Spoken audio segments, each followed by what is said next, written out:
Hello everyone, my name is Solomon Chime, and in this tutorial, I will be teaching you how to create this tentacle arm rig in Cinema 4D.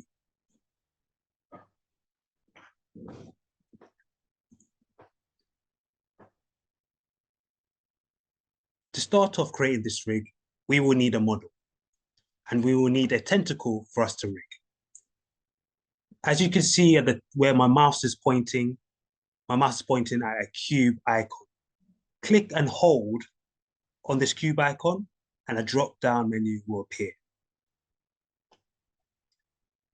Release your mouse pointer on the cube, and a cube will appear in the center of our screen, and a cube will appear in our object list manager. Underneath our object list manager, we have a cube parameter attributes manager. Okay. Size X, we would like to be 50 centimeters wide and then 50 centimeters wide. And on the size Y, we want to have 50 centimeters tall. And on the size Z, we want 1,000 centimeters long.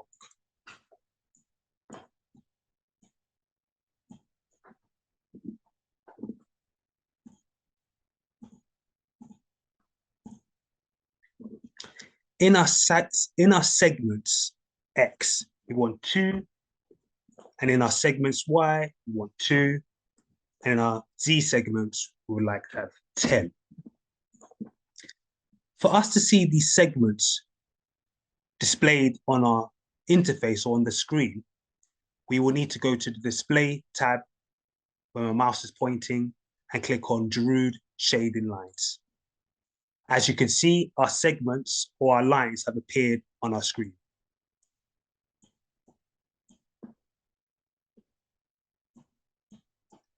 For this cube, we would like to make it look more of a tentacle shape. Cinema 4D has powerful tools which can help us create this effect. The Deformer list, where my mouse is pointing, if you click on the Deformer list or this icon here, where my mouse is pointing, we need to go to the Taper Deformer. Click and release on the Taper Deformer, and the Taper Deformer will appear in the center of the screen, and the taper icon will appear in the Objects Manager on the right side of our screen. Hold on our taper icon here and make it a child of our cube. And in our section here, where my mouse is pointing, in the parameter section of the taper object, click on Fit to Parent. The Taper Deformer has now made a shape around our cube. If we go to the strength parameter and increase it just a bit, you can see that the Taper Deformer is probably tapering in the wrong area. Remember, we're going to create a tentacle, so we need the left side to be quite thick and the right side of the cube to be quite thin. The Taper Deformer is on the wrong axis. For us to correct this, we need to go to our coordinates and go to our rotation P, which is located where my mouse is pointing. On the rotation pitch or the rotation P, we need to now type in the number 90 degrees. After we have done that, go back and click onto our object parameter on our Taper Deformer and click on Fit to Parent. Now our Taper Deformer is on its right axis. If we increase our strength to about 90%, we have more of a tentacle shape now.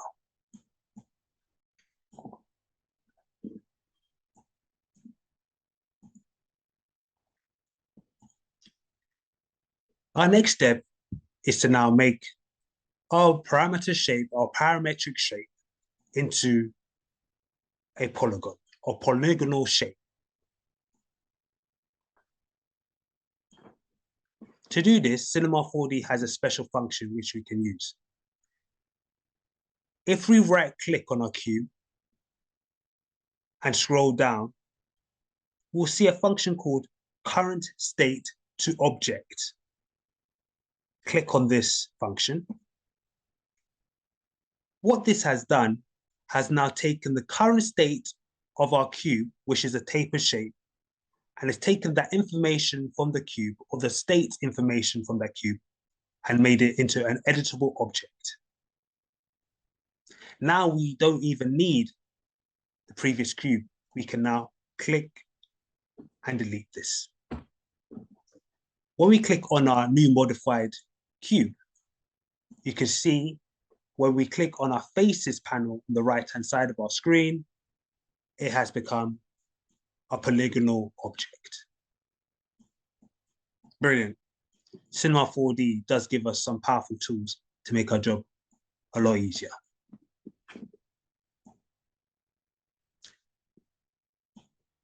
Hopefully your model looks like mine. The next step is rigging. Now we're going to make our rig, or our model, sorry, move.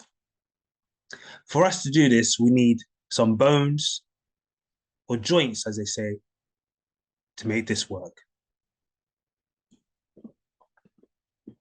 First of all, we'll need a better view to make sure that the joints are in the right place. To do this, we will go to a different view, and this view will be a right-sided view. Where my mouse pointer is pointing, you can see a square icon with a little square on the left bottom side of this square. Click on this icon here, and now 4 different views will appear. Click on the right side of this view and do the same as before. Click on the icon that has a cube within a cube, where my mouse is pointing. This will now bring us into the right side view.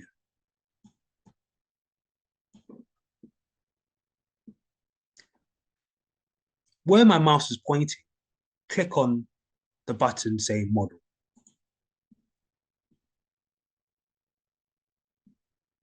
Next, we need some joints.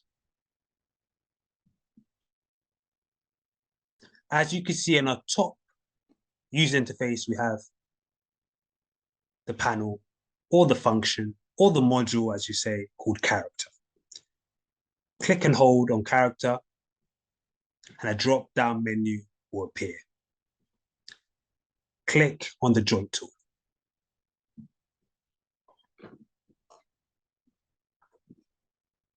Next, go to our snapping option. This will be a magnet icon. Click on this and hold and enable snap. Click and hold again, and make sure your vertex and your your vertex and your polygon snap is highlighted. Next, hold down Control and click on the first segment of our cube model. Continue to hold down Control and snap to its next segment. And continue to snap again and again. So now we're at 30 centimeters. Next we're on 40 centimeters, next we're on 50, next we're on 60. If you can't see the next segments, you can now go where my mouse is pointing, and you will now see 2 arrows, and 2 arrows of different sizes. This icon is for navigating forward and backwards. So we need to push this a bit forward, and on next to that, we have arrows in 4 different directions. This will make us navigate all directions. Continue to hold down control and continue to snap our joints into its position. So we're at 90 and the next one's at 100. Make sure that we have these joints snapped in the right position. So we should have a total of 1, 2, 3, 4, 5, 6, 7, 8, 9, 10, 11 joints within this model. Okay.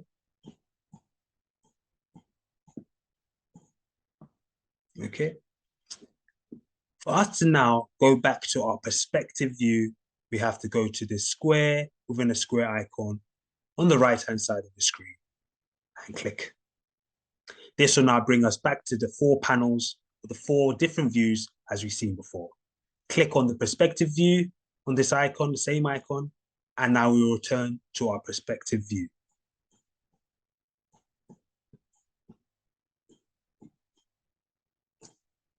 As you can see, it has made a sequence of joints from joint to joint 10.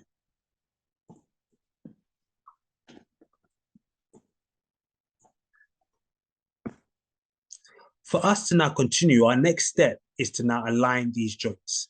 To do this, we need to click on the first joint by holding Control and clicking on every single joint.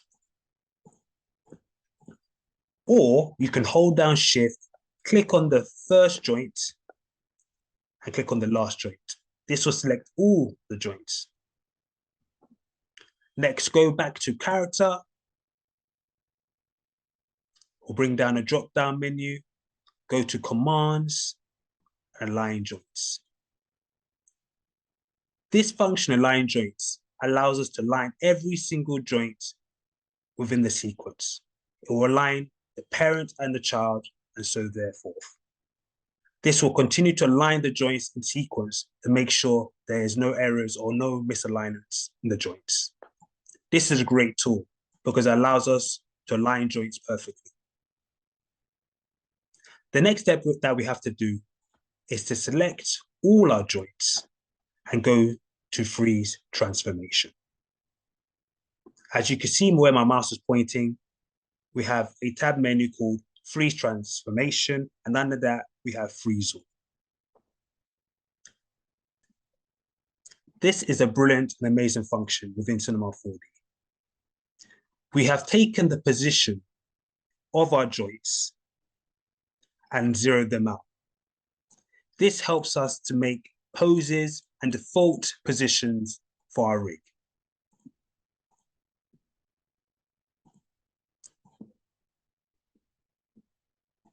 To explain this further, I will move my rig or select the root as well and select children and go to Freeze All. This will make all the positions and rotations and scales on a rig zeroed out or have it in its default position. Let me explain why I do this. If I move this root, let's take off the snap in function. Remember the magnet that we have here, this magnet icon, just click on that. That will deselect the snap in function. If I move now these bones and I go to Tools, Reset PSR, meaning reset position, scale, and rotation. If I click this button, if I click that button, our joints will now go back to a zeroed out position, which we have freezed.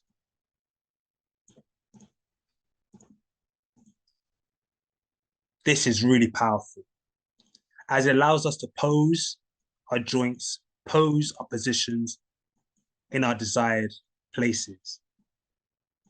This has great production value, as we can now have full control of where our rigs and our objects are positioned.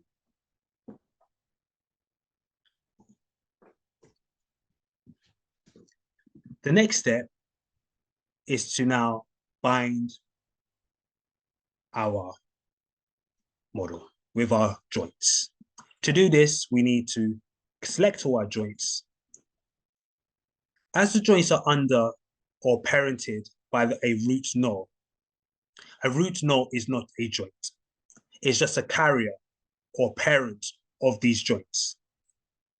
The root null is not what we need to select. Remember, do not select or have the root null selected. Only have the joint bone selected. Next, we have to hold down our cube or select our cube. After that, we have to go into character. The drop-down menu will come down, go to commands, and go to bind. This has now binded our cube to the joints.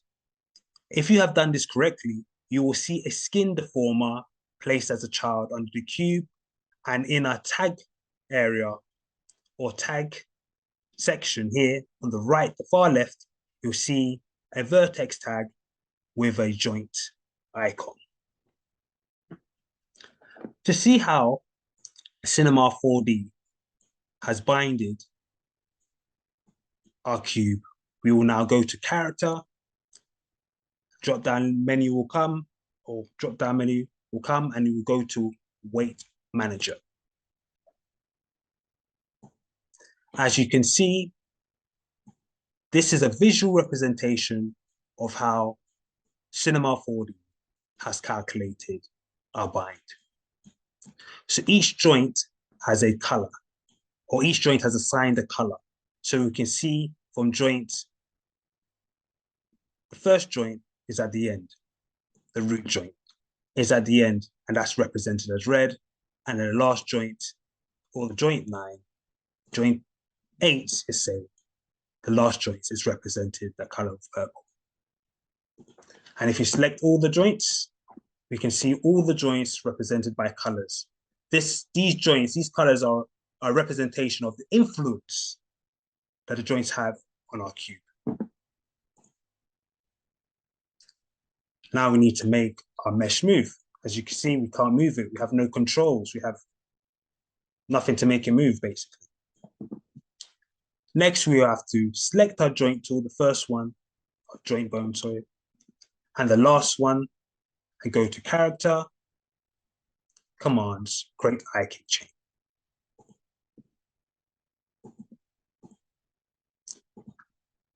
And note, remember, we have the freeze transformation on this joint. So remember the freeze transformation tab, click on the freeze all button. Now we've taken that 500 centimeters and transformed it into 0. Now, the position that we are in is default position. To see if we've made the rig work, or the tentacle rig work, a best practice is to always name our objects. So we're going to name our model tentacle.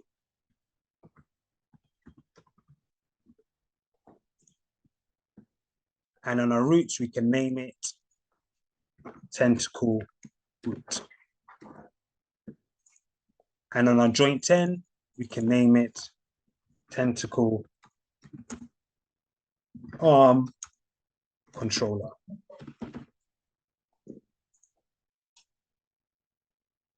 Okay, let's see if this rig is working. As you can see, it is working. It's working really well. You can move it left to right, up and down. Brilliant. It is working.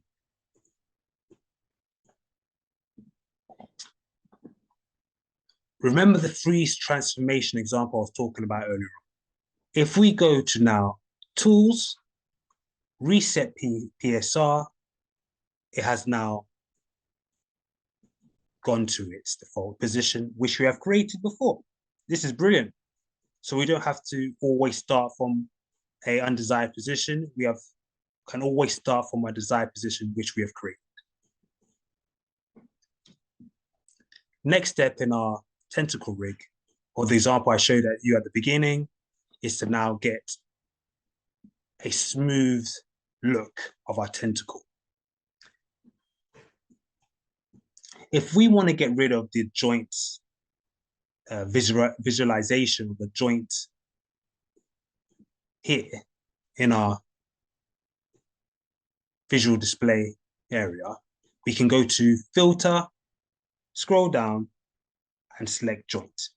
This will remove the joints. Yeah, visual representation of our joints will be removed. Okay. Next, we need to make our tentacle smooth. As you can see, where my pointer is pointing at, it's called a subdivision surface. We're going to hold and click on this icon and click on subdivision surface. Make the subdivision surface a parent of the tentacle model. As you can see now, it has smoothened out our tentacle shape. To remove our lines or segments, the visual representation of our segments, we go again to Filter. We go again to remove these lines, we go to Display and pick Geode Shading. Brilliant.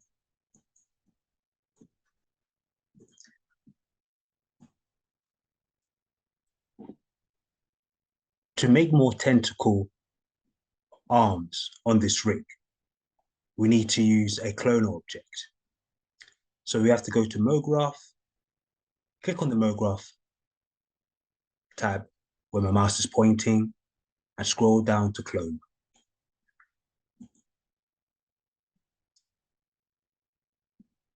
Make our cloner a parent of the subdivision surface and go into its object parameters, click on object, go to mode, and go to radial. Let's increase the radius to about 150.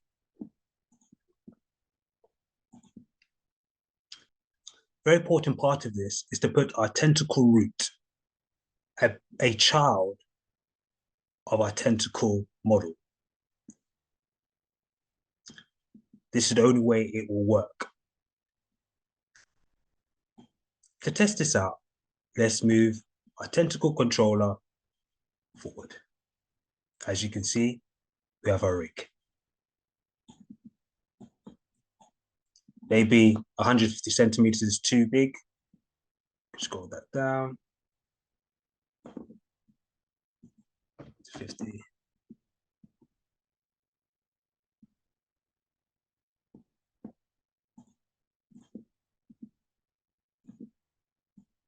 As you can see, we have our rig.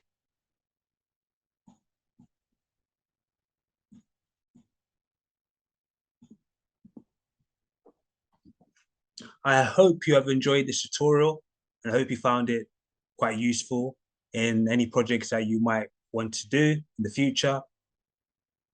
If you would like some more in-depth tutorials or any tutorial that you would like me to do, please leave your comments in the comment section and let me know what you would like to see and let me know which tutorials you would like me to create. Subscribe to my channel by clicking on the red button and clicking on the bell to get notified for all my recent uploads. And remember to continue to watch my videos to learn about Cinema 4D and animation. Thank you for watching, and I'll see you in the next one.